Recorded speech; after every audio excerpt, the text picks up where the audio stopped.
नमस्कार, जोहार। D focus channel में आप सभी का स्वागत है।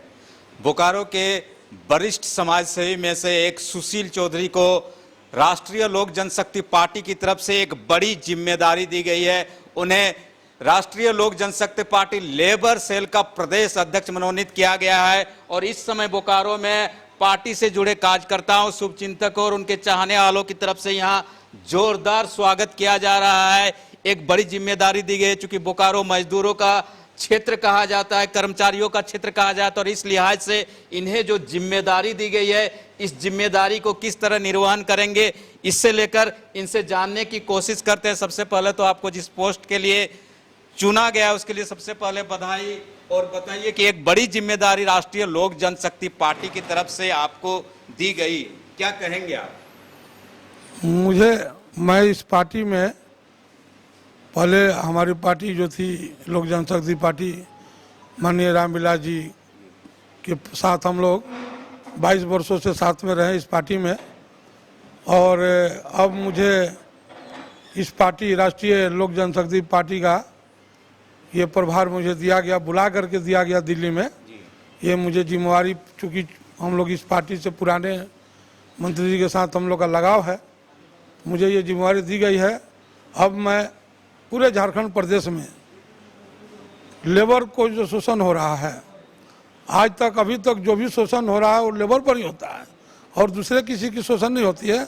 मैं कोशिश करूंगा कि इस समस्या को दूर करूं और विस्थापित का जो यहाँ समस्या है बोकारो में, सबसे बड़ा समस्या है। विस्थापितों का आज तक शोषण हुआ, इसके जितने भी नेता हुए इसको शोषण किए और आज तक किसी ने इसको दूर नहीं किया।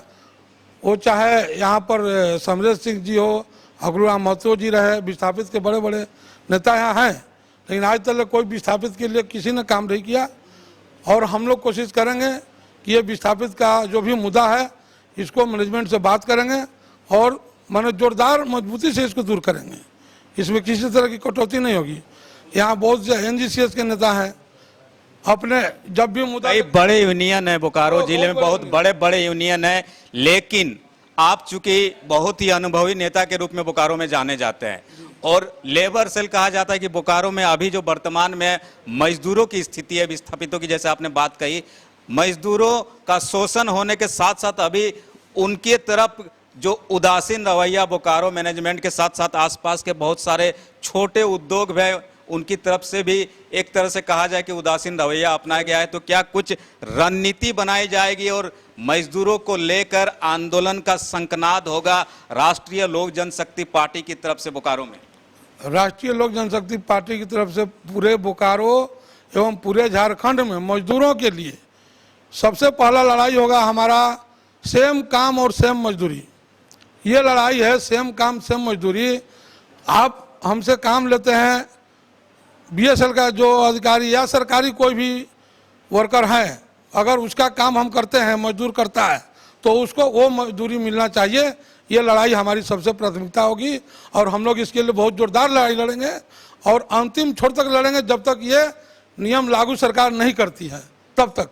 समान काम के लिए समान वेतन, समान काम के लिए समान वेतन, ये हमारा पहला लड़ाई होगा मजदूरों के हित के लिए। मजदूरों के हित के लिए इनकी तरफ से सुशील चौधरी हैं, प्रदेश अध्यक्ष बनाए गए हैं राष्ट्रीय लोक जनशक्ति पार्टी के, और इनका साफ कहना है कि बोकारो के मजदूर अब अकेले नहीं होंगे, तनहा नहीं होंगे। उनके लिए लोक जनशक्ति पार्टी, राष्ट्रीय लोक जनशक्ति पार्टी बोकारो में नए तेवर के साथ आ चुकी है। तो ये है सुशील चौधरी जी, राष्ट्रीय लोक जनशक्ति पार्टी लेबर सेल के प्रदेश अध्यक्ष, झारखंड प्रदेश अध्यक्ष, जिन्होंने साफ साफ कहा है कि मजदूर अब झारखंड प्रदेश में अकेले नहीं है और राष्ट्रीय लोक जनशक्ति पार्टी पूरे झारखंड के साथ साथ बोकारो के मजदूरों के लिए समान काम के लिए समान वेतन के साथ पहली लड़ाई का संकनाद पूरे झारखंड प्रदेश में करने जा रही है। कैमरा पर्सन भोला कुमार के साथ मैं राम नारायण शर्मा।